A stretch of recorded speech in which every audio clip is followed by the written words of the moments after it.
from the lines across the ocean to the land beyond the mountains, through the Sahara, we bring on-spot news, live analysis, expert discussions on trending stories in politics, business, socio-economy, sports, and documentaries. So catch all the updates on the happenings around the globe. Stay focused on the fact today, only on ATN.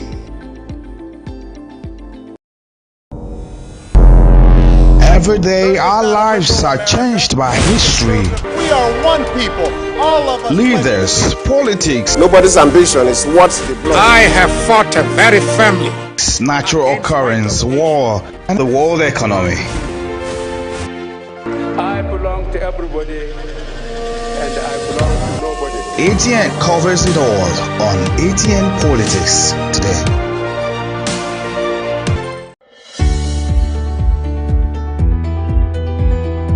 People into the country illegally. That is amazing. Honorable You human trafficker. Honorable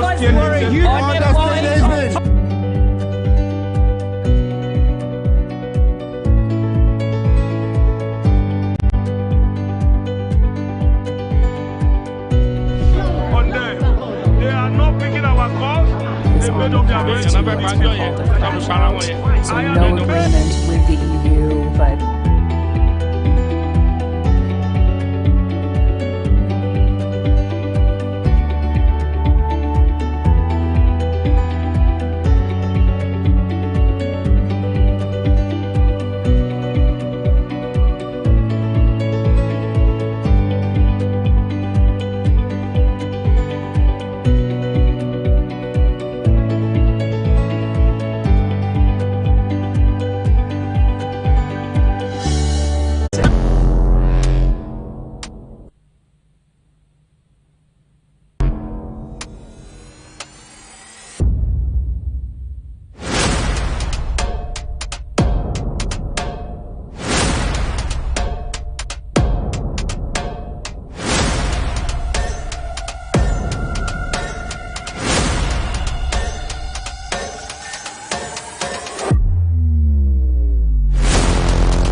welcome back to Atlantic Blowout, and it's time for Anchor's Charts. President Bola Tinubu has given mandatory directive that the national pledge after the national anthem must be recited at every official and public engagement. He said this is to ensure absolute respect for the national symbols, strengthen allegiance and fidelity to the country, and to preserve Nigeria's ethos and defining character. The directive was announced by the presidency on Thursday night in a statement by President Tinubu's Special Advisor on Media and Publicity, Ajuri Ngelale. In the statement titled, President Tinubu direct mandatory recitation of the national pledge after the national anthem at official engagement was disclosed at the groundbreaking ceremony of the 3,112 housing unit renewed Hope City at Kasana, Abuja. Ngelale said, before I left home this morning, that's yesterday, I asked for a printout of the national pledge, and we have to relaunch it at this event. The relaunch is about being committed to the values, greatness, and hope of our country. It is our pledge to Nigeria, our country, to be faithful, loyal, and honest, to serve Nigeria with all your strength. We saw it on the field of play yesterday, 2 days ago, that when during the AFCON and the Super Eagles and Bafana AFCON game, I guess. He said, we were all rejoicing. Every one of us loves victory. We love to win. When you are positive and you are hopeful, Nigeria is winning. We are confident that this country will excel in all ramifications. We will defend our unity and uphold Nigeria's glory in every way possible, because we are Nigerians and we have no other country. Okay, let's start the national assignment with me this morning. Let's see if I can recite the national pledge. If I get it wrong, bear with me. It's part of growing old in this country. So I pledge to Nigeria, my country, to be faithful, loyal, and honest, to serve Nigeria with all my strength, to defend her unity and uphold her honor and glory, So help me God. I think I missed some lines. But you see, that's what I was trying to say. So, but let's go back. I mean, I think I'm better than Ajuru Ngelale because he had to print out his own. But let's talk about this.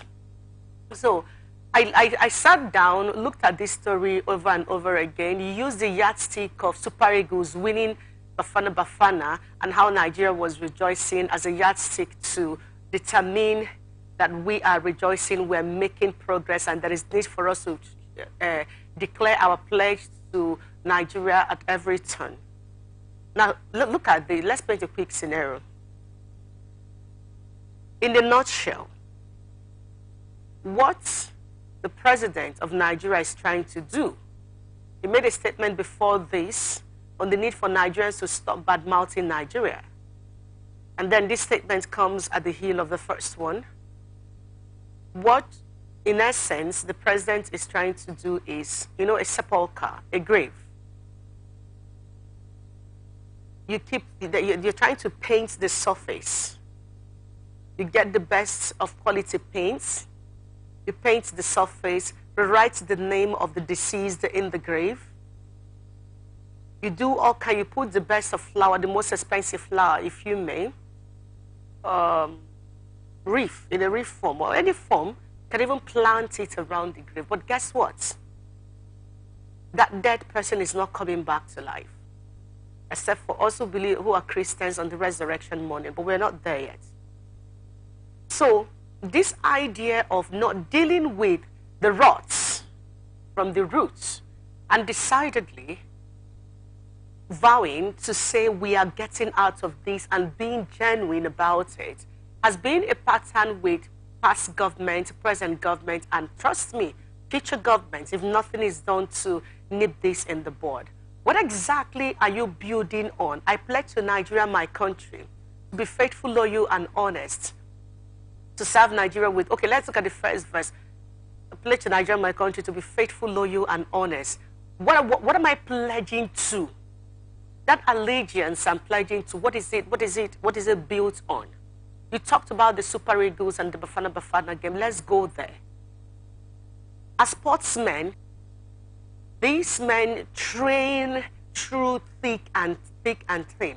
They put themselves through rigorous exercise. Personal discipline, which they bring to the game of the field when it's time for them to play, whether for their private clubs, individual clubs, or for the nations that they are playing for. That is what they do. So when you say you're using that as a yardstick because they succeeded, no, sir.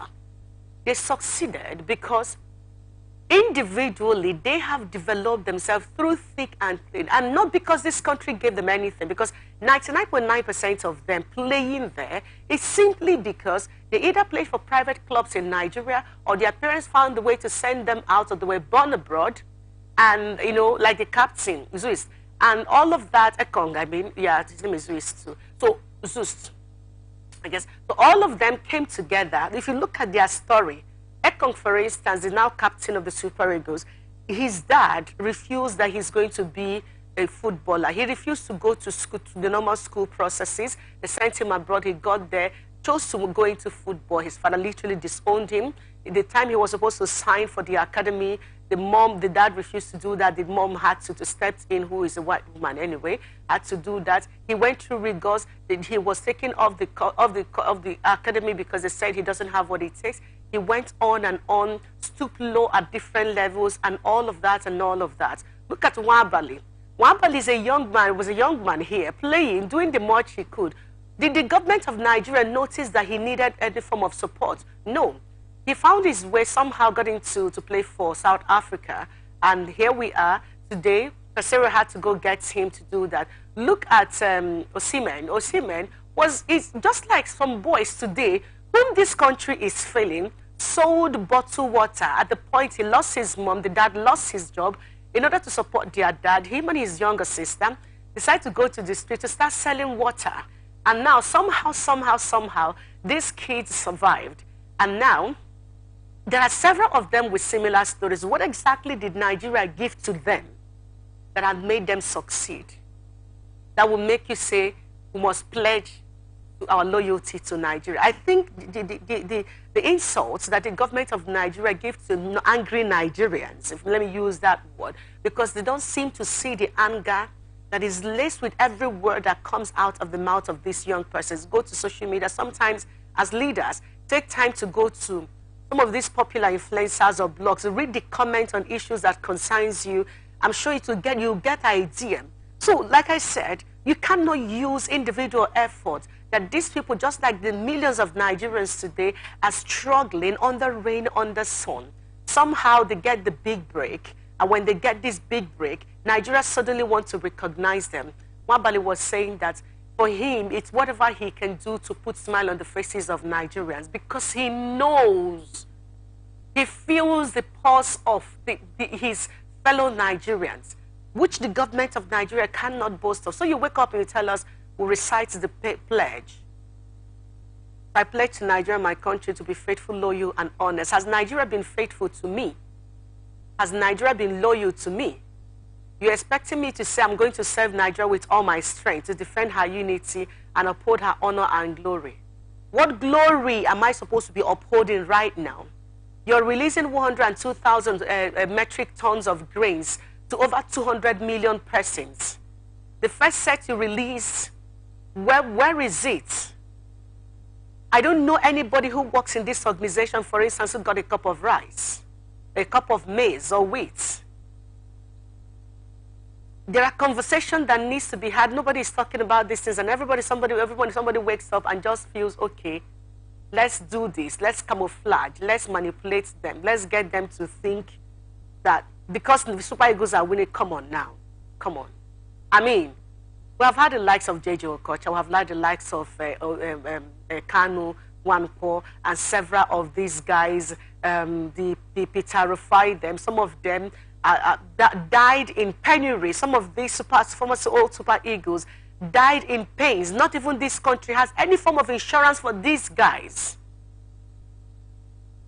Some of them will have to contribute money through GoFundMe to ensure that their hospital bills are paid. Some of them, we didn't even know how bad their case was until we hear that they are dead. They've rotted away. And then you're coming to tell us, recite the national pledge at every... This pledge was in existence before I was born. Have I not been reciting this pledge? Concluded, O God of creation, direct and noble cause. Have I not been reciting this pledge? What did it change in my mind? When I sit back and watch leaders lie to me every day, when you sit back and have people who should know better tell lies and pretend like it's all okay. So what glory have you left in Nigeria as our leaders that we are supposed to be pledging on? So I have recited the one for the station today. We started our broadcast. We have done. I pledge to Nigeria, my country, to be faithful, loyal, and honest. When you are not faithful, when you have not taught me faithfulness as a leader, what am I being loyal to? A country that is not loyal to me, that cannot guarantee that I have power that I've paid for when I need it. A country that cannot guarantee that I have proper mass transit if I cannot afford a private vehicle. A country that cannot guarantee that I can have access to any social scheme funding that I can use to set up a small business to support myself or my family. What is there for me to be proud of as a Nigerian? Other than to be grateful to God that he decides, for reasons best known to him, to give me a skin that contains melanin that I'm proud of and I'm grateful for. And I keep striving because my government doesn't care if I live or die. So when you come out and the Nigerians are on the streets crying and looking for what to eat, calling out to you, they cannot afford to pay to put food on the table. I was so hot and broken yesterday. A friend that I've known for years, one of the brilliant minds that I've come to know on this earth, called me, and he hasn't eaten for 2 days. He hadn't eaten for 2 days. He has 2 little kids and a wife to cater for. I finished that conversation. I laid back in bed. I'm like, God, what have we done to deserve this kind of situation in this country, that a young man with one of the best engineering results out there, with all the trainings that's available out there, still struggles to make ends meet? You have 2 children that are under the age of 5 and you cannot even take care of, like you had to now beg, borrow. And this is the story of millions of Nigerians. You go in for a meeting to discuss the high cost of living and you come out to tell us that, like you're releasing 102,000 metric tons of grain. Like, seriously, this is going to affect the cost of a cup of rice after doing this? I don't know. I'm trying not to break down on national television, but I honestly think that something drastic needs to be done. The government of Nigeria something needs to get into their minds, their heads, to understand that the average person they see on the Nigerian street is someone who is hungry, doesn't know where to get the next meal. People are working, they don't know when they are going to get their salary because their bosses is looking for where to borrow money to see that the people working for them survive. And then you're talking about reciting national play that we've done through secondary school, through primary school, and nothing came out of it. Long story short, this is, like I said, painting a sepulcher, using the most expensive paints to camouflage the rot that is on the inside. The day the Nigerian government decides to wake up to and decides that there is need to listen and understand that people are dying, people are hungry, people have subjected to themselves to the worst kind of situation is unimaginable, and yet you come out to tell me to recite national pledge. You want to paint Nigeria in good light, yet I cannot afford to buy a cup of gari, I cannot afford to feed my children, I cannot afford to send my children to school, and you look me in the face and talk to me about reciting national pledge that I'll be reciting all my life. Excuse me, what has worked? That's been Anchor's Chats. Everyone will come back to you after the break.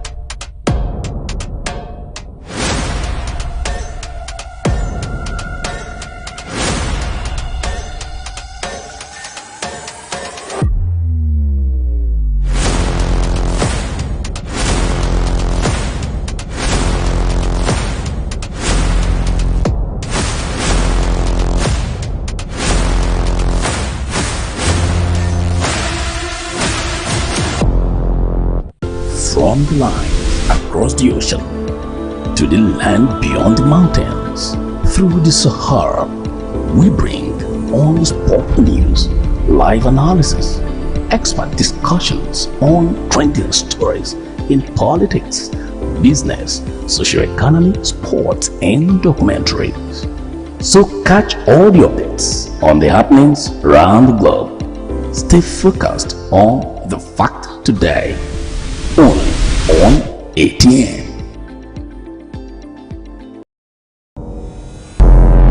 Every day, our lives are changed by history. We are one people, all of us. Leaders, politics, Nobody's ambition is what's the blood. I have fought very firmly. natural occurrence, war, and the world economy. I belong to everybody, and I belong to nobody. ATN covers it all on ATN Politics today.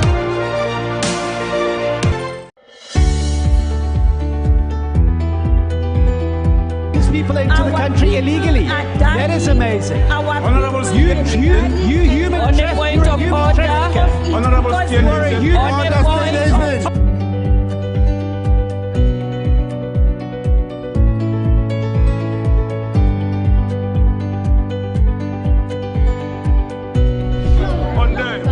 They are not picking our calls.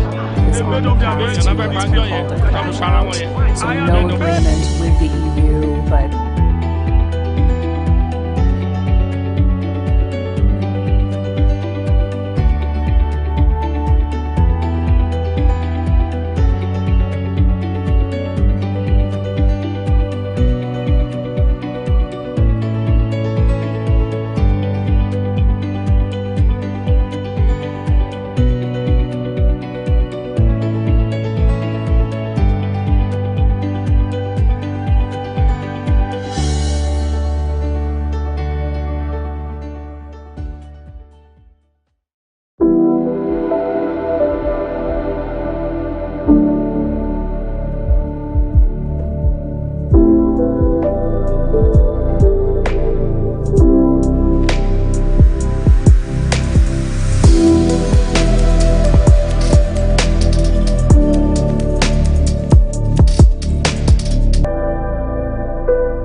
Welcome back to Atlantic Blowout, everyone. It's time to blow out, but I'd like to quickly welcome, like they say, ladies first, Dr. Martina Wanyanwu to Atlantic Blowout. Good morning and good to have you here.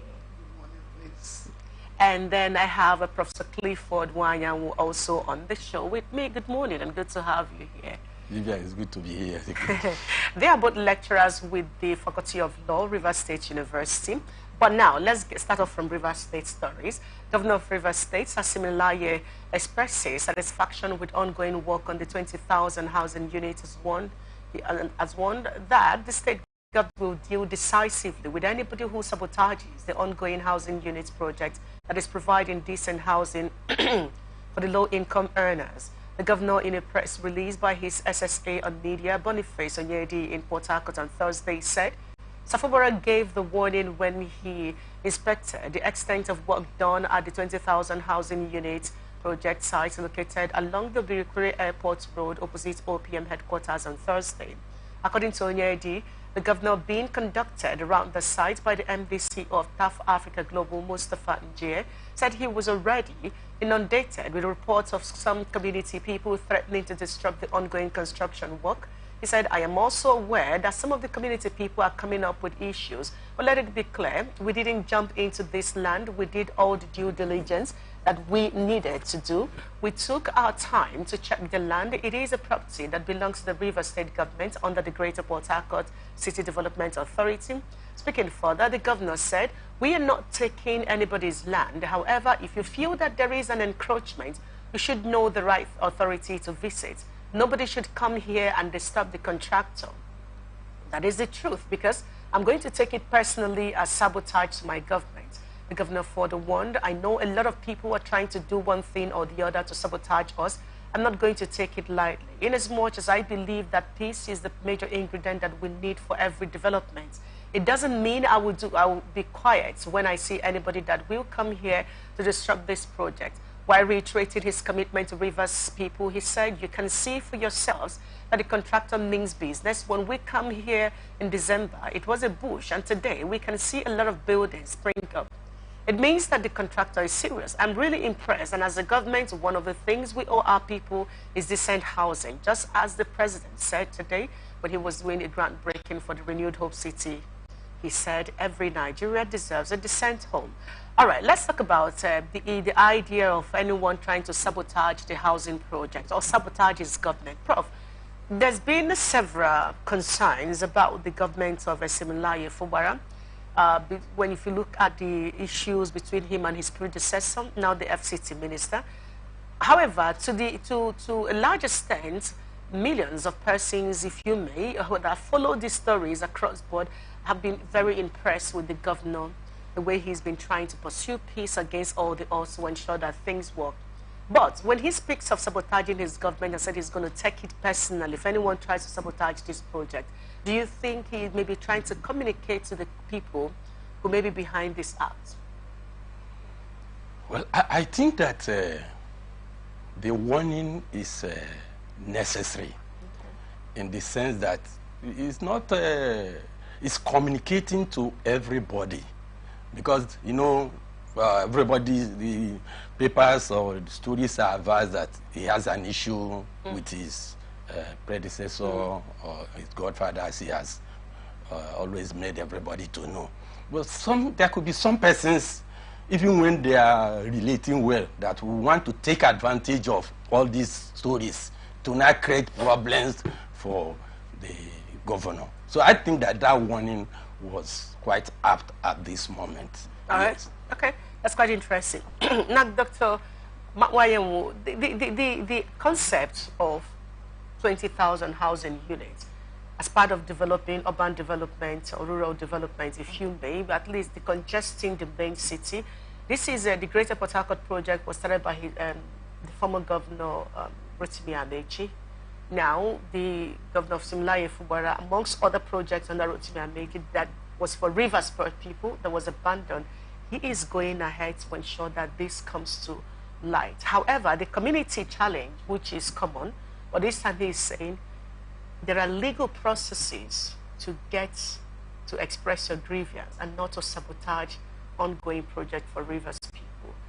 do you think if the states did go through the legal process like the governor said, what do you think would be the reason why the community would have decided to endanger the project? Not being carried along, maybe? Thanks for that question. Actually, there is what is called compulsory acquisition of land for overriding public interest. If the acquisition is for public interest, the community, in stricter sense, does not have what it takes to stop a project that is being carried out by the governor. And the community itself, if they actually have a grievance, there are better ways to ventilate these grievances other than disrupting a laudable project that the government had put in place. In my view, I think the warning by the government, by the governor, is quite apt.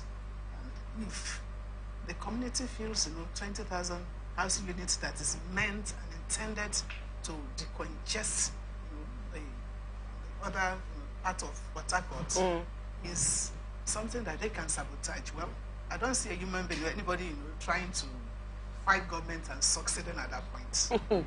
Now let me throw this open. Anyone can take this.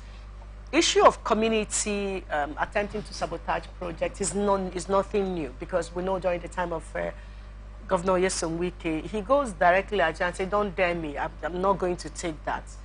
However, now his prodigy, being the governor now, is also complaining of the same thing. Could it be that the community are not being carried along in some of the jobs being done in the site, in terms of maybe little contracts to distribute some materials, maybe little contracts to water or something, some labor work or something? Because if they are part of the project, why would they want to sabotage it? I think that once a project is going on, once there is a project and the government has gotten a contractor, a contractor can come from anywhere. But I tell you, there is no kind of project that can be going on in a place without the immediate environs being beneficiaries. Definitely, some of the jobs will definitely be theirs. But unless if they feel they are being shortchanged, people are not going outside them to go and bring in workers, then that could lead to agitation. But one thing I want to point out here is that, we are in a state where before now, the issue of people wanting to make demands, marching ground, and we have some kind of things. And now, by the time the former governor was in power, he made it clear. In fact, there was a legislation to that effect. You don't begin to demand for this, demand for that. There's nothing, marching ground, and that. Those were made offenses. So the point is this: when a job has been given to a contractor, it's the contractor that knows, because it's a business, the contractor is a businessman. He intends to make profit. So he knows how to, maximize his own interest by getting the kind of workers he needs and all the rest. But definitely, jobs like gatemen, security, and all the rest is for the interest of the contractor, such a contractor, that he acquires them within the immediate environment. Okay, now that, listening to Prof. Dr. Wanyawo, listening to Prof. to talk about, elucidate some of the issues, there is an existing law in the State Assembly on community influence during some of this project from the past former governor. Now that there seems to still be that community interference that may be leading to an attempt of sabotage for the governor to say that maybe some complaint from the contractor. Yes, you have spoken as the governor, you have a right. You have also talked about the legal grounds for these acquisitions and all of that.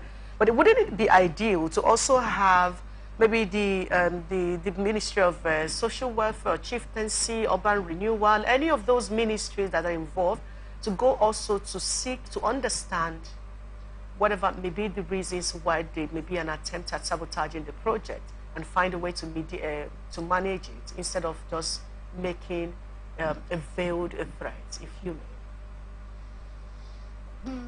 may. The intendment of the veiled threat might not actually be done by the government in order to actually carry it out, to the extent it is intended.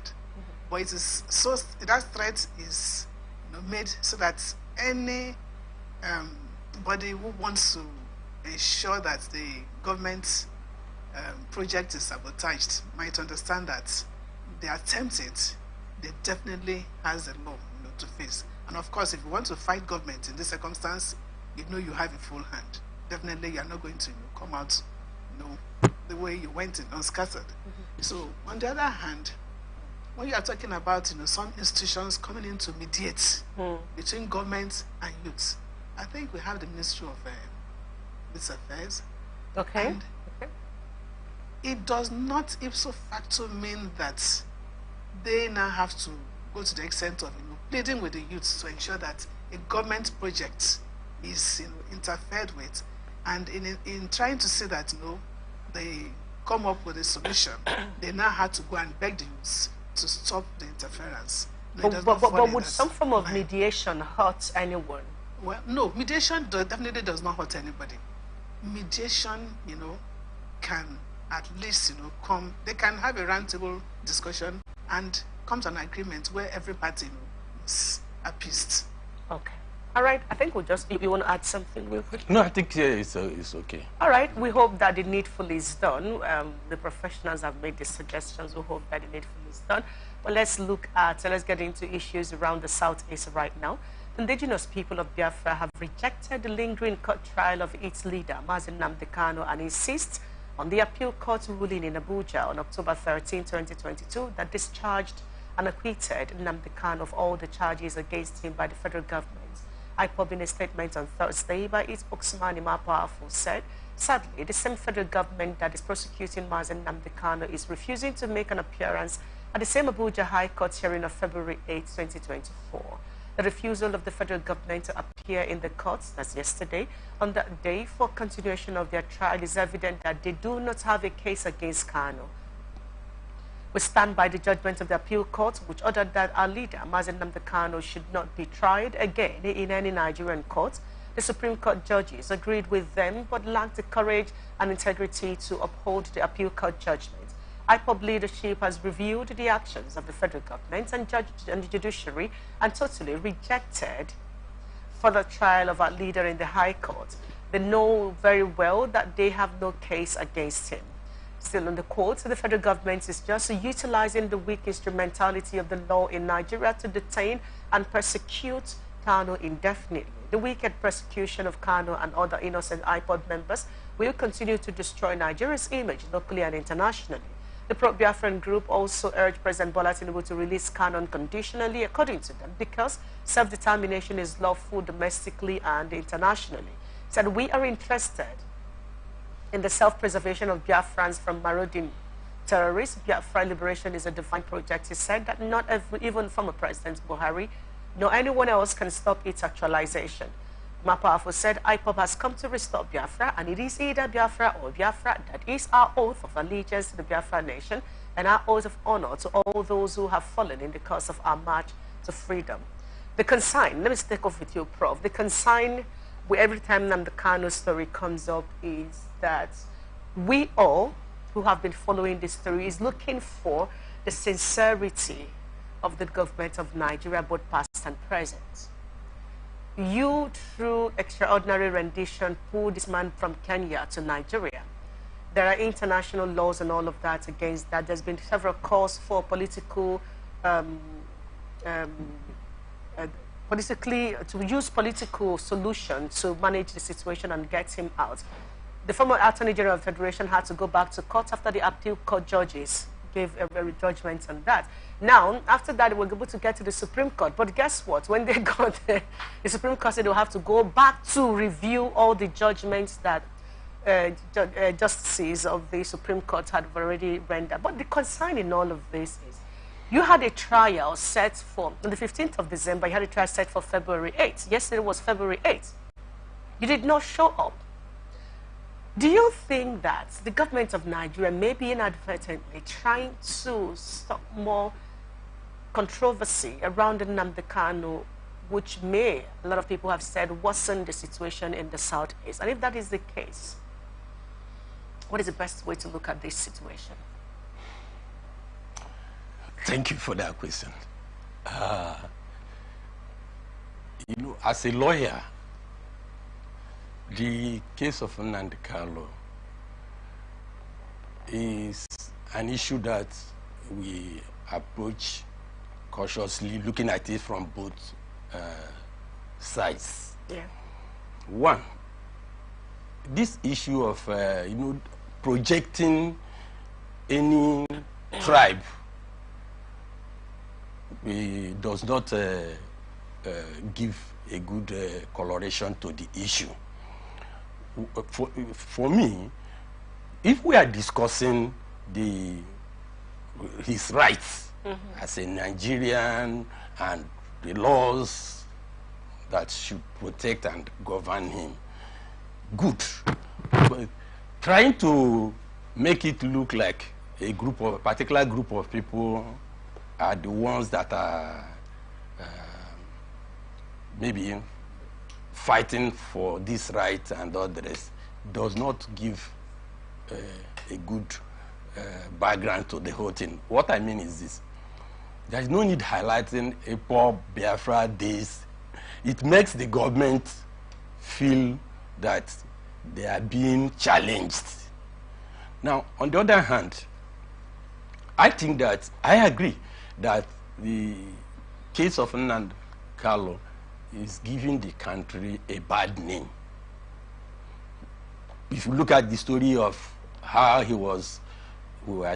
came to the knowledge of everybody, or how he was brought from Kenya and others, and what the Court of Appeal said, beautiful. It's not good for our image as a country, a democratic country. And well, the date for trial was fixed for February, and the federal government was not there. I want us to look at it this way. For me, there could be plans or arrangements for a political solution. And so, every side could be strategizing. We have already seen the legal aspects of it this way. That is continuously being detained. Definitely, the government have their reasons. Either maybe the kind of impression that will be created, because a government cannot allow itself to be seen as a weakling. They pretend to be strong by showing that, look, we can do this, or we can detain, we can do that. So what is the delay? Fine, you want to show that you're strong, because the controversy in all of this is, which is why a lot of people are becoming too sensitive about it, is being 2022. By June this year, we're running into the 3rd year since he was taken into custody. Why are they delaying the trial? You accuse him of terrorism. The courts of competent jurisdiction at the local lower courts and the appellate courts have given judgment against those accusations. You have taken him to the Supreme Court. You are delaying the processes that should have made sure that, okay, find him guilty, for instance, of terrorism and give him his due time in jail, for instance, because he's still with the DSS. If that's, you're trying to be strong, because we are looking at the Southeast here. When the chips were down, it was the Southeast that was in turmoil. It was the Southeast that lost businesses. Because in fact, I will learn that some states are still scared, some places are still scared of coming out on Mondays to do their businesses. So beyond the IPOP group, beyond Nnamdi Kanu, there is a Southeast reason why the government should quickly manage this situation and put a stop to it. Somehow they don't seem to. So what kind of strengths does the federal government, you think the federal government wants to show in continuing to detain Nnamdi Kanu without proper trial? Vivian, right away, I agree with you that if the federal government would have won accolades, if they had accepted the judgment of the Court of Appeal and used that legal opening, you can ask for conditions and all the rest. Those conditions would have been fulfilled. You're now releasing because a court of competent jurisdiction has given judgment. Now, federal government went on an appeal. And the appeal, people are feeling you are not serious to proceed, to go on. Matter adjourned from December, February date, you are not there. So this is what is creating that impression. The only aspect is that I don't want it to be seen as Southeast or a kind of tribal coloration. Yeah, but the Southeast, when, like I said, yes, with the time when people were killed, yes, when businesses were affected, yes, it was the Southeast, yes, that received the brunt of it all. Anyway, let me come to Dr. Wanyanwu. So the IPOB group are saying that they are rejecting further trial of Nnamdi Kanu over some of the issues we've been able to point out here, because they said the federal government have not shown sincerity. I mean, why would you not make an appearance if this is really something that is important to you? Prof have also suggested that maybe they're also considering political solution. But again, what do you think could be the reason why they didn't show up and didn't communicate? And now these guys are going back to say, we're not interested in this trial. Just release Nnamdi Kanu if you want peace to reign. Thank you, Vivian. These are issues that I have my reservations when discussing them. But I just want to chip in something here. This issue of Nnamdi Kanu is a political situation, and I feel the best way to handle it is to find a political, a political answer can be given to the questions that arises in this Nnamdi Kanu issue. The federal government, to my own understanding, at this point in time, we have a new government. We have President Tinubu is the one in power now, and this whole thing started from President Buhari's tenure in office. So I have this feeling that at this point in time, there might just be, an understanding that these are not issues that the federal government at this point in time want to really go into and prosecute Nnamdi to a legal conclusion. There might be some, arrangement, maybe a political arrangement where it's a no-win situation. Everybody wants to, there's a situation where no winner, no victor, no vanquished. Yeah. Maybe that's the kind of arrangement they're trying to look at, and in trying to get at a solution, there are issues that they might be tinkering on that is not available to us. By the end of the day, they might come out with a solution that the Southeast might be very happy with, and these issues can be resolved, and everybody is happy at the end of it all. But whether they're going to come up with how to handle the situation, rightly or wrongly, lies with the federal government. Like, President Wanyanwu had earlier stated, at the time the Court of Appeal had given its judgment, the federal government should have been able to find a leeway out of it and come out clean. At this point in time, there would have been relative peace in the Southeast. This issue of telling people don't come out on Mondays, any day Nnamdi Kanu is going on trial, you find out that all shops are locked down. All these issues that have been resolved to an extent. I think we still look up onto the federal government to come out with an amicable solution to find a way out of this logjam. That's my take on it. Awesome. Now let's go to Abuja and talk about issues around the House of Representatives. So lawmakers in the House of Representatives have urged the federal government the Federal Ministry of Education to implement global standards in turning around the country's education sector. The Cs, as the lawmakers, urge the federal government to promote and implement policies to enhance inclusive education. The lawmakers were making this call during the plenary adopted a bill titled Need to Implement Global Standards and National Policy on Education. The bill was sponsored by Moshood Oshun. Adding that there have been calls by education stakeholders for a review of the nation's education curricula to meet the diverse needs of students, even as some experts advocated the need for skills acquisition.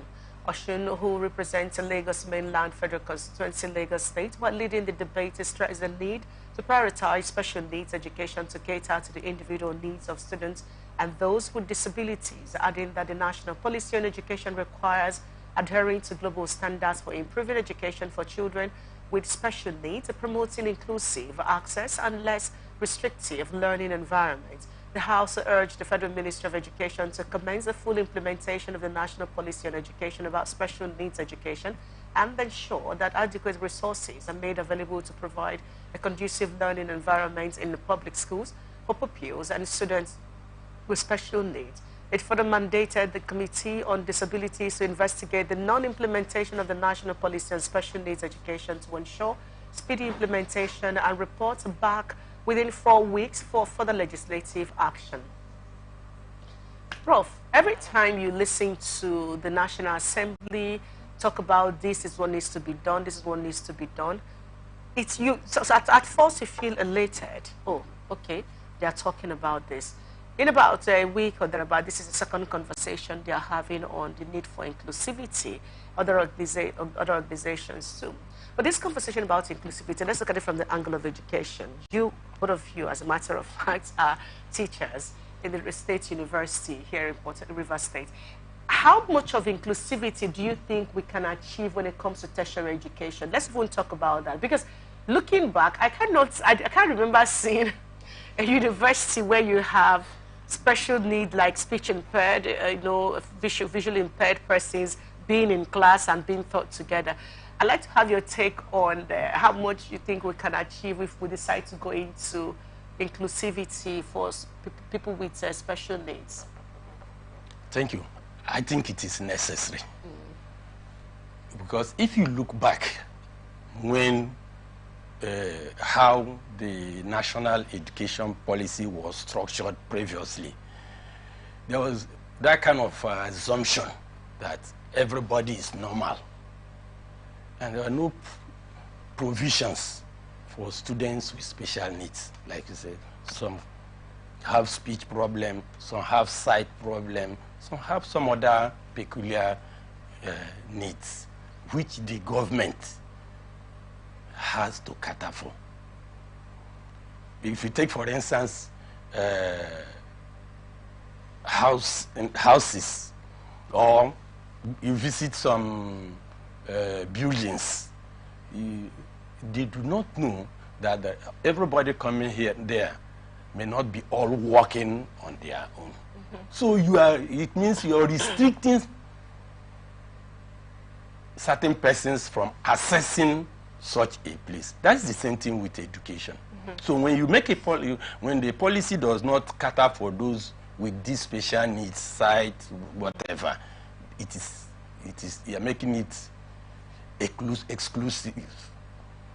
That's why it is necessary. The debate is good. The only thing is that one thing is to debate, one thing is to do this. How is the implementation? It's been a long while that this kind of situation should have been taken care of and then carry it on to the logical conclusion.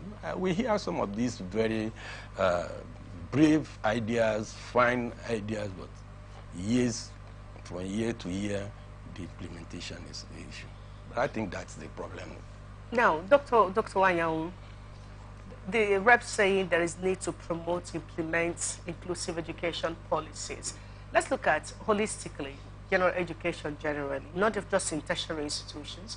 If you look at the average government secondary school, the ones owned by government, there is that exclusivity that Prof talked about. Basically, the education is tailored to cater for those who can see, hear, read, and walk primarily. Now, when the House of Reps begin to, this is a common knowledge. When the House of Reps begin to talk about the need for the federal government to promote inclusive education policies,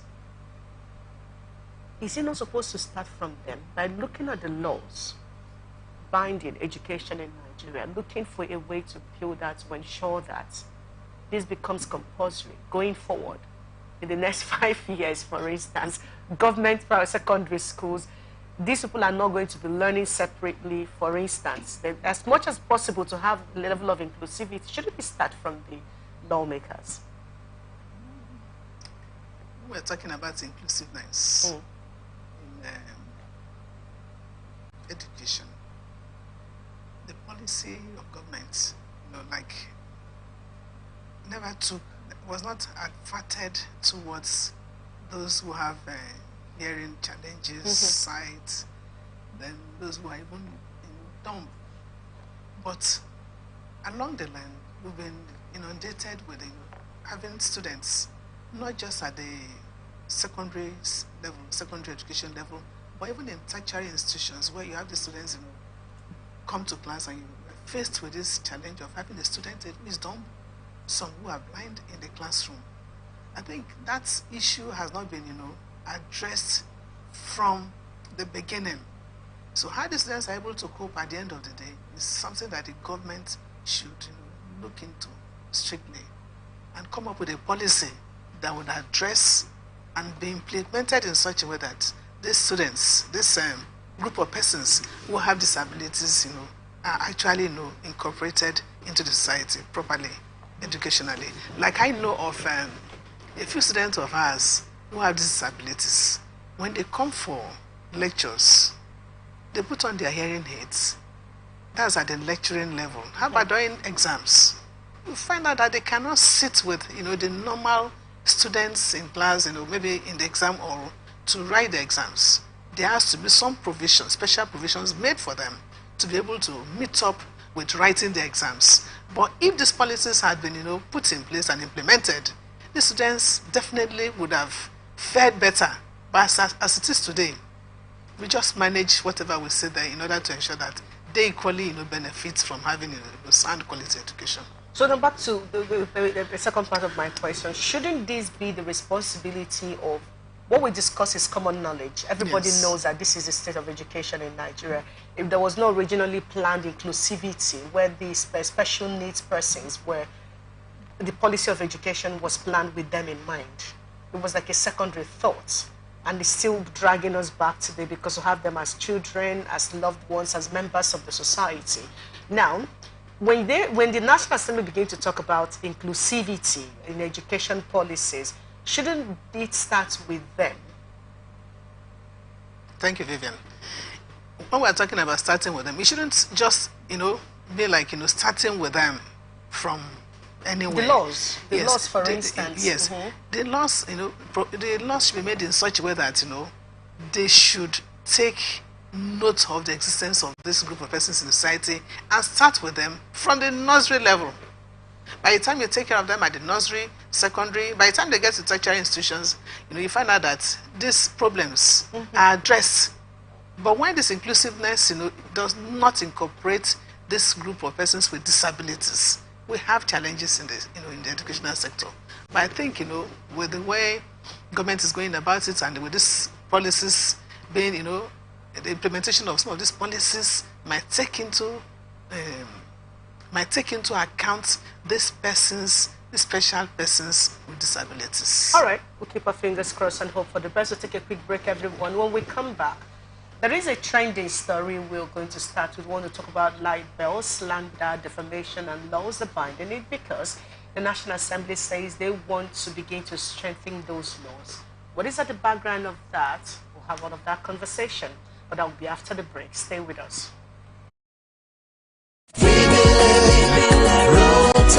Registration has commenced for the 13th edition of Rotary Club of Trans-Amadi Spelling Bee competition for schools in River State with Nigeria LNG Limited as headline sponsor. Registration is free. Forms are available at www.rctransamadi.org.ng and at the following centers: Our Care School, East West Road; Wisdom Gates International College, East West Road; Sacred Heart Seminary School, Rumibekwe; Pentagon Veterinary Services, Trans-Woji Road, Woji; Dear Times International School, Peter Audley Road; Our Lady of Fatima College, Creek Road; Dominica Royal International School, Atali; State Primary School, Rumwekine; Excellent Montessori Schools, NTA Choba Road; Rumweme Girls Secondary School, Rumweme; Vondorix Secondary School, Rupoku; Chris Miller Schools, Boni; Ascension High School, Eleme; Salt Steps International School, Oyibo; Paradise International School, Afam Road, Oyibo; Western Ahoda County High School, Ahoda; Community Boys Secondary School, Elelenwon; St. Andrews State School 1 by 1 Diobo; State School 1, Eche Local Government Area; Gold Mine International School, Degema; Mother Boys Secondary School, School, Omoko. Dumfred Model School,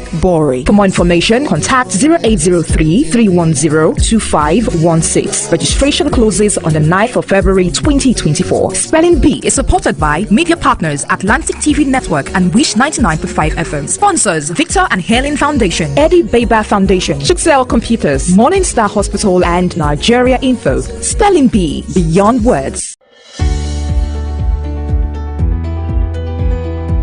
People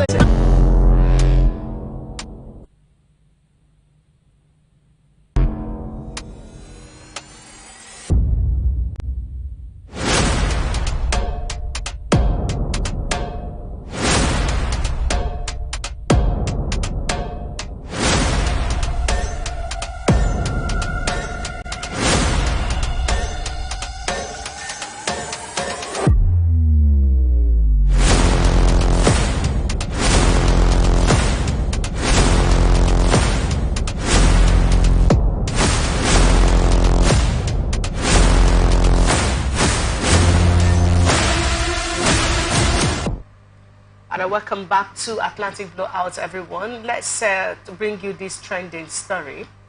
So, a former Senator Elisha Abo, who represented Adamawa North in the Senate, have been issued an ultimatum to provide evidence supporting an allegation of bribery he made against the President of the Court of Appeal, Justice Monica Dongban-Mensah.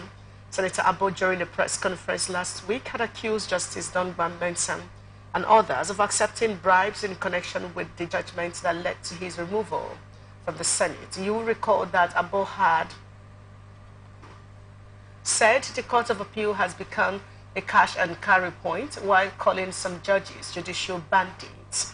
Abo, a member of the All Progressive Congress, was declared the winner of the February 2023 sanitary election for the zone, but the Court of Appeal ruling declared his main opponent, Amos Yohana of the People's Democratic Party, as the validly elected senator. However, the senior advocate of Nigeria and Attorney General of Akwa Ibom State, Uwemedimo Woko, in a statement in reaction to the bribery allegation, said, "I wish to state most categorically that it is totally unacceptable, morally reprehensible, and legally culpable for a person with Senator Abo's moral credentials and profound deficit and character content to embark on such character assassination against our justices who have sacrificially built their good reputations over the years. This brand of nonsense and unprovoked attacks against our judicial officers and the judiciary must stop." He said, "I challenge Senator Abo to promptly produce verifiable evidence to substantiate his allegations or be ready to face the consequences of the law." All right, let me quickly do this with you first, Prof.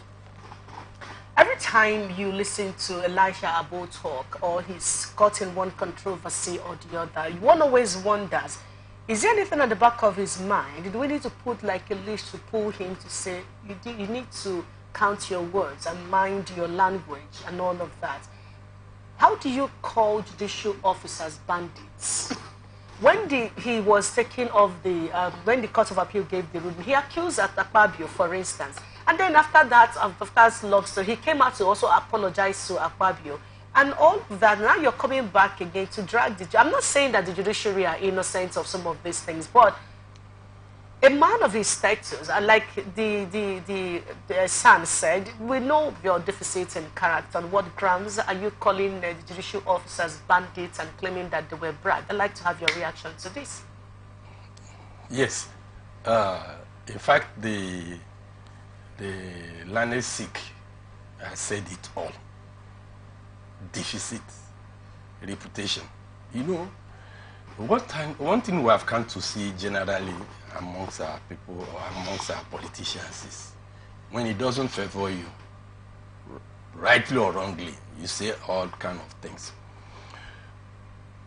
Ordinarily, our judicial officers should be held in high regard, high esteem. I don't know what had brought us to this sorry spot we find ourselves. It's unfortunate because if there is any place where integrity should be in high supply, is among the judicial officers because of the kind of training they go through and all the rest. But maybe because of the way our politics has come or been played, it's easy to wake up and say all the amount of things against a judicial officer and people gloss over it. Okay.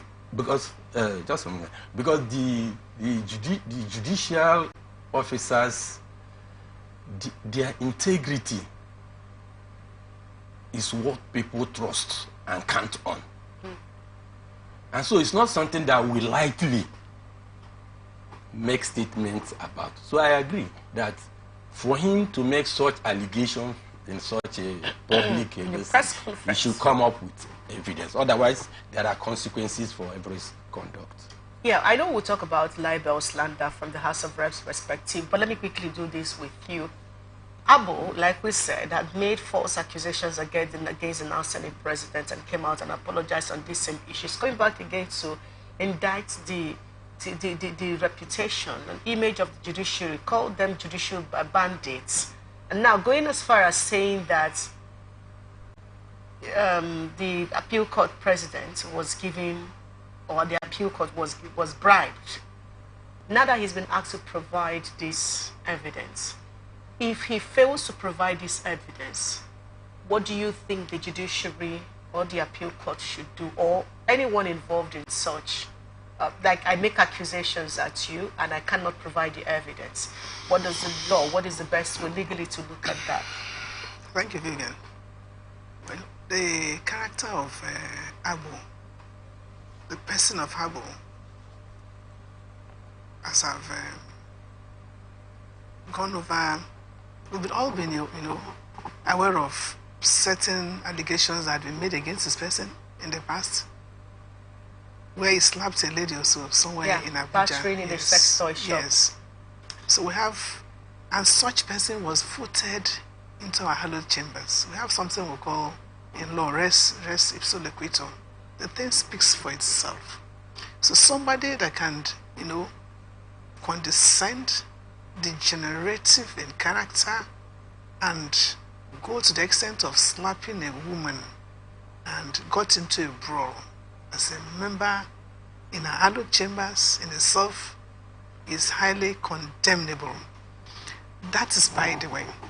Whether that accusation was right or wrong, that he slapped a lady. There was a video. Yes. There was a video evidence to that extent. A lady for that matter. And of course, we should respect our women. We're not talking about a brawl with a male. We're talking about a brawl with a female. That in itself is an aberration. Now, let us go to the nitty-gritty of the question. If you make false allegations, which you cannot is defamatory, you have the law, to face. Because such persons that such accusations are made against can conveniently sue you, and definitely you have to prove that your allegations were actually true. If you're unable to prove them, the consequences are grave, legally speaking. That's my take on that. All right, thank you very much. Now let's get on with our next story for today. The House of Representatives commits to strengthen libel and slander laws in Nigeria so as to protect the dignity of Nigerians.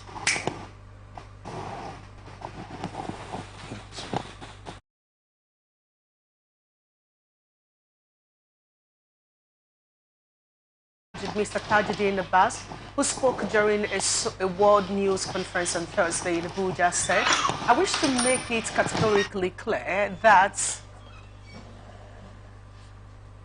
the House has no intention to stifle free speech. Instead, our objective is to protect the dignity of individuals and the integrity of public discourse. While we encourage freedom of expression and constructive dialogue, we must also be wary of dangers of fake news and campaigns of slander and defamation." He said the comments, especially against the president and senior government officials, had to be constructive and objective, free from slander and defamation. as there have been a rise in defamation campaigns on social media involving the deliberate dissemination of false and misleading information with the intent to harm the reputation of individuals or organizations. These campaigns often target political opponents seeking to undermine their credibility, integrity, and public trust. Abbas said the recent attacks on the Chief of Staff to the President, Mr. Femi Gbajabiamila, were the consequence of an unfettered and unaccountable social media. Such acts, he said, not only undermined the integrity of the nation's democracy, but also eroded the fabric of national unity. Yet, Femi is just one of millions of Nigerians who suffer cyberbullying and coordinated campaigns of defamation daily. Too many victims are not as powerful as he to defend themselves. So those of us who have worked with him for over a decade can attest to his patriotism and integrity. His willingness to voluntarily subject himself to investigation by all security and law enforcement agencies demonstrates his rectitude and honor. Abbas urged security agencies to investigate all matters raised in the letter sent to them and inform Nigerians of their findings. All right, let's quickly do this, Prof. I personally find it utterly morally reprehensible for anyone to open their mouth or pick up a pen or a phone or a whatever device, type make defamatory statements that can ruin the life of another person. Now, we talked about Abo being asked to get credible evidence that shows that, legally binding too, that the appeal court justices received bribes to remove him from office. However, let's look at it from the holistically right now, the need to strengthen libel and slander laws in Nigeria. How critical is this? I think it's critical in the sense that, you know, what has happened now is the ways and means of defaming people has become diversified and varied. This era of social media, it's very easy to now put up something in the public glare. And public glare here now, the world is a global village, as it is said. So what we are saying here, writing here, is being read by somebody in the America, in Russia, all part of the world. True. So I think it is important that, one, we show some sense of responsibility as citizens of this country. We show some sense of realizing the enormity of what we are doing and take responsibility for our actions. It's in that context that I agree that to wake up and make a statement that is defamatory of any citizen is very, very, it's a serious matter. Forget who is involved. And it is much more so when the person now involved is a public figure holding such position. Now, having said that, it is also important that when people make statements about somebody, we don't bother the background or status of that person. There should be proper investigation of the allegation.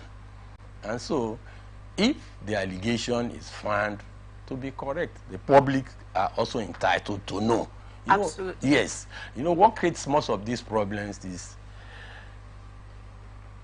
statements are put up in the public glare.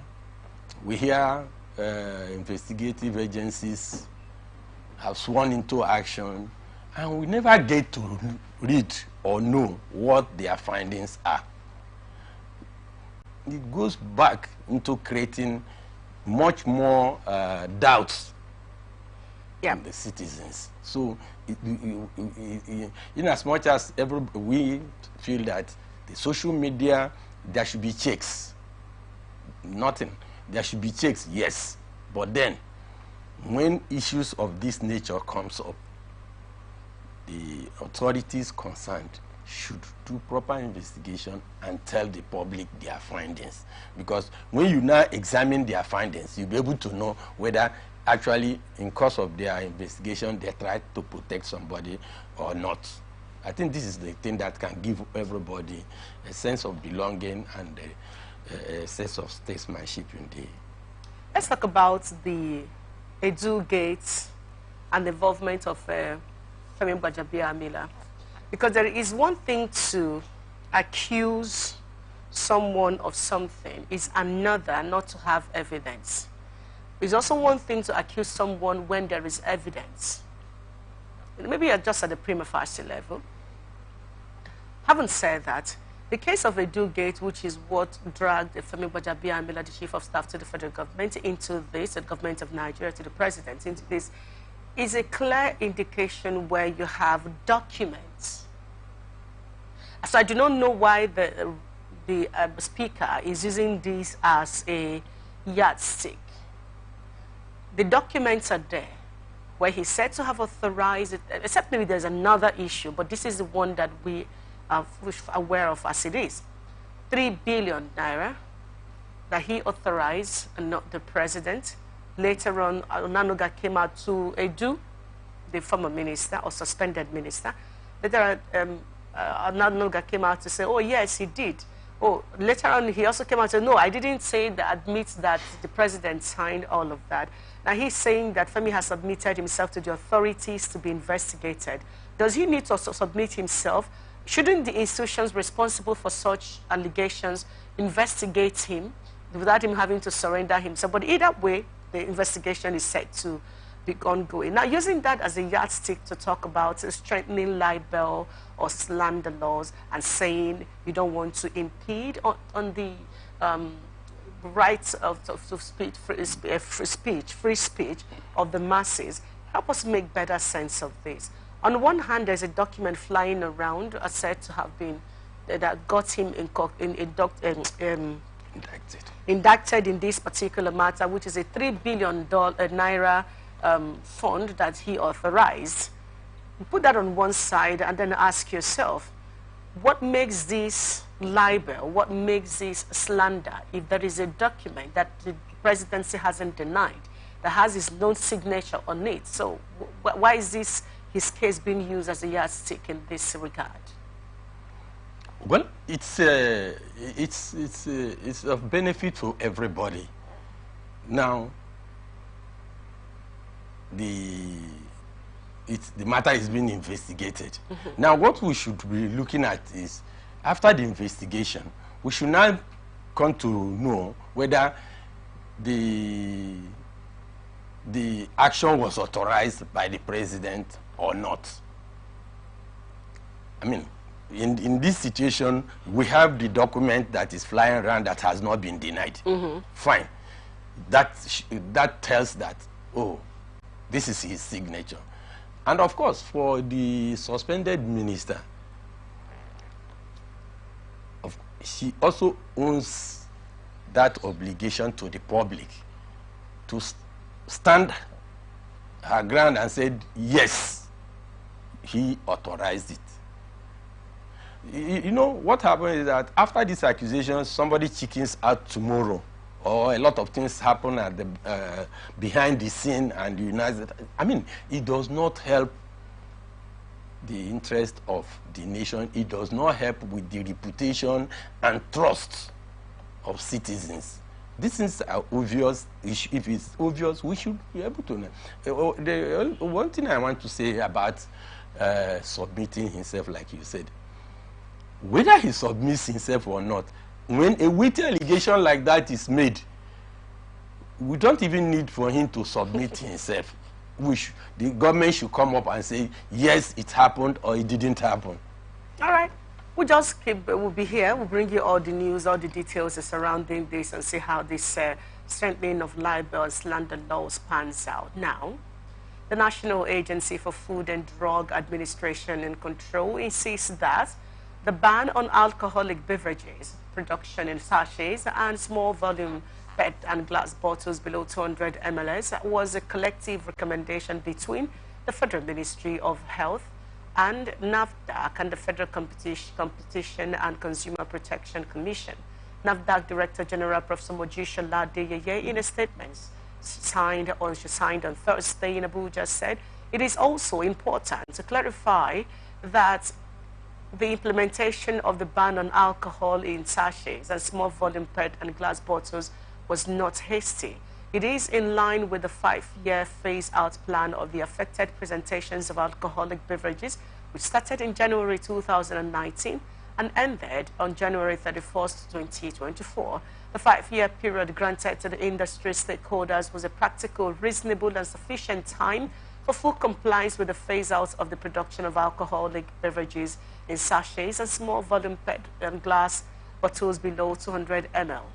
For the avoidance of doubt, Professor Adeyeye said, it is important to emphasize that the ban only affects alcoholic beverages in sachets and small volume PET and glass bottles below 200 ml. Other presentations of alcoholic beverages are not affected by the ban and therefore are still permitted for manufacture, importation, distribution, sale, and use in Nigeria. Adeyeye said the ban was a collective recommendation of committee and the listed representatives include Federal Ministry of Health, NAFDAC, and the Federal Competition and Consumer Protection. Other representatives are the Association of Food, Beverage, and Tobacco Employers and Distillers and Blenders Association of Nigeria. According to the DG, the primary focus of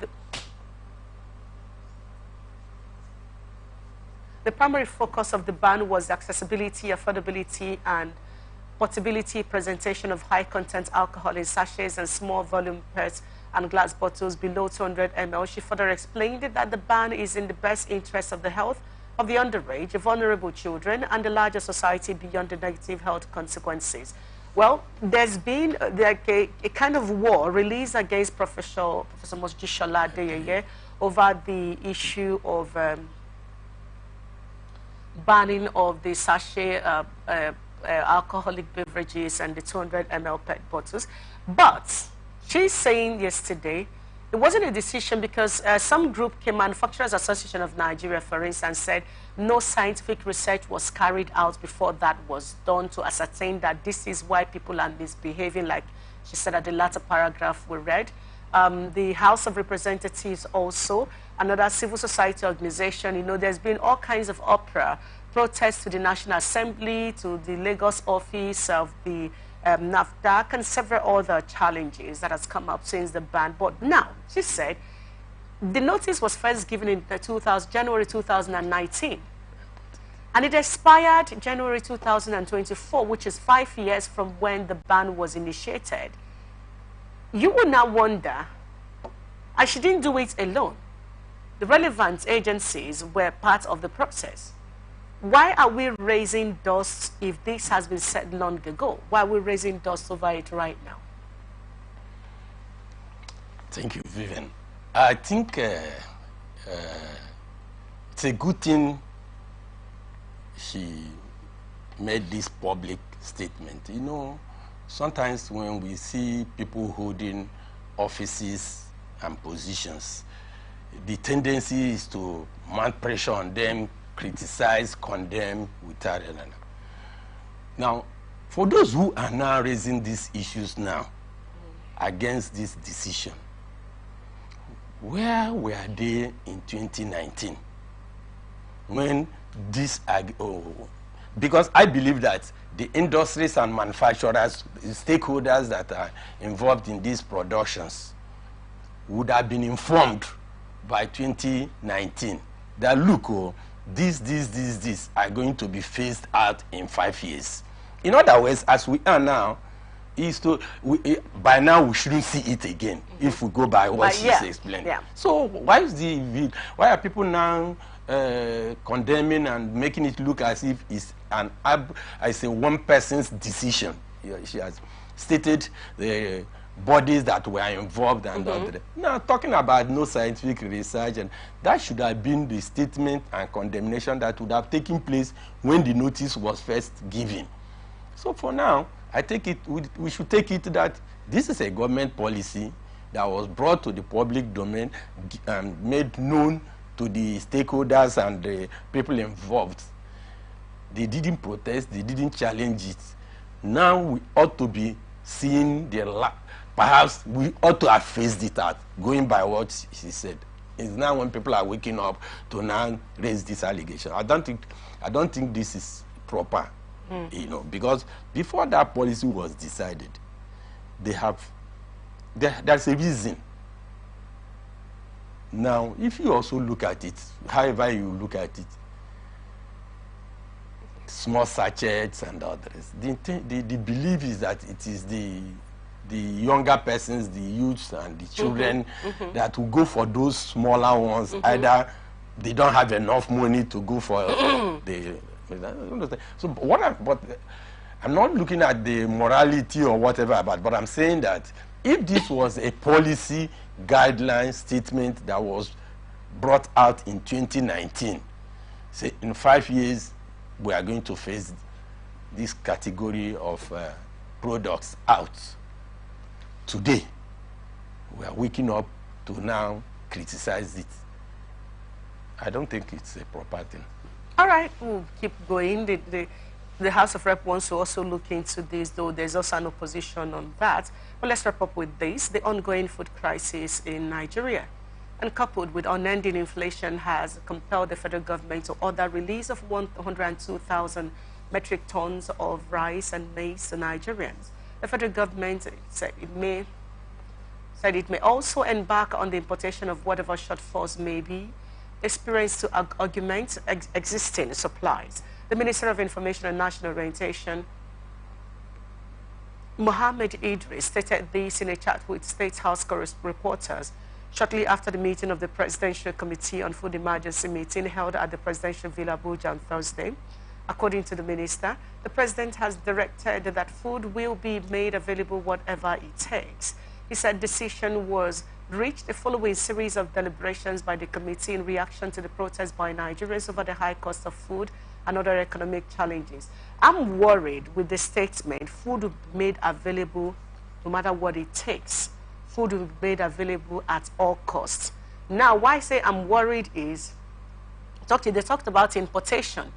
When it comes to importation and opening the borders, how did they check that the quality of what they're importing? Remember the issue of using formalin to preserve poultry products and all of that then, and then the poor quality of rice that was being imported at the time, and all of that leading to part of the reason, health impacts of it, which was why the former president, okay, let's shut down the border and begin to think of. So how do you think the government of Nigeria, you came into office about, in fact, 6 months into his office, an alarm was raised on the high cost of living, because as soon as means of logistics is affected, it cuts across every other product or services, because if you're a medical doctor, you buy fuel.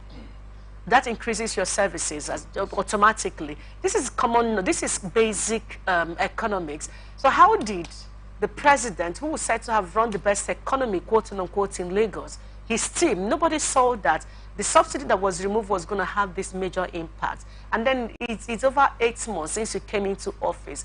You are now at a desperate point where you're saying you're going to get food, get whatever, you do whatever it takes. At this desperate an emergency states that the federal government finds itself with the release of 102,000 metric tons of rice, over 200 million persons, and this measure, is this going to do anything for us without looking inward and addressing core issues? Well, first, the president is entitled to take steps to correct an anomaly or take steps to protect life, property, take steps to ensure that the welfare of the citizens are catered for. Let's give that to him. Now, again, when the president says food will be made available at all costs, no matter what it is, it's also not a bad statement. Maybe before now, the government did not realize that certain policies will create a situation where protests are now beginning. For me, I have the fear that that may be the beginning. In fact, we were discussing last time, I said, well, a lot of Nigerians are involved in watching, praying for Nigeria to emerge winners in AFCON. So it has diverted attention. Maybe by the time the AFCON is over, and we'll now realize that we don't have food, maybe protests would get to other parts of the country. So, on a serious note, so if the government now comes to the realization that, look, this is an emergent problem, they can take steps to solve it. Now, talking about allowing importation, and whatever measure that will make Nigerians not to starve, the government can take it. That does not mean that if the president directs that food be imported, the people whose duty it is in the borders to check the quality of the food being imported should not do their duties. Yes. But just a quick one. A few days ago, the NAFDAC Director General also came out to talk about how 50% of imported pharmaceutical products into this country are fake. And we are asking, if you're talking about the fake being imported, which you should work with immigration, customs to ensure that the right mechanism to check these things are there when importations are done. What then do we talk about in Nigeria where two men were picked up in Lagos and they were caught with cartons of expired injection as at 2016. They were taking it to a market somewhere in Balogun in Lagos State to change the dates according to them.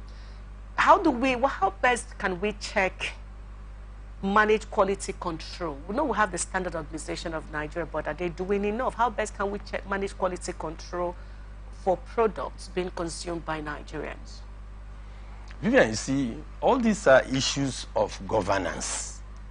Somebody should be responsible for a particular thing. Take, for instance, this issue of fuel. If you look at what has happened now, I mean, there are times when you can say fuel is so and so amount, and you go round, that is what everybody should be saying. At a point, you have people that visit these stations to now. I'm not sure anybody does that now. That is what now, talking about food, in fact, it's been said that 70% of what we call food in the country are inferior, not meant for human consumption.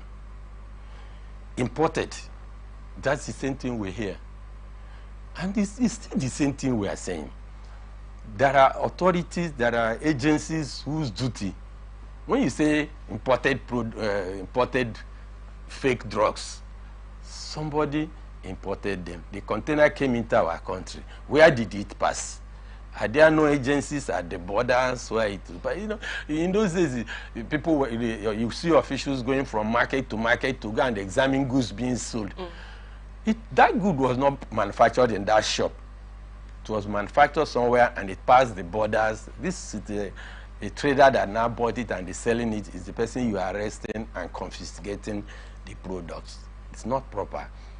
At the border where these things are coming in should be the point where these things should be checked. How are our people in those positions of checking them, doing their work is the issue. And that's why I say everything boils down to governance. If the president or the governor is interested that this should not happen, coming out to say it is enough for people in those places to now know what to do, because if you fail to do it, there are consequences. It's the kind of impunity, the reason for much impunity in our country is that there are no consequences for people's action. When I see that somebody has been penalized, I would think twice before indulging in it. But people are not penalized for doing the wrong thing.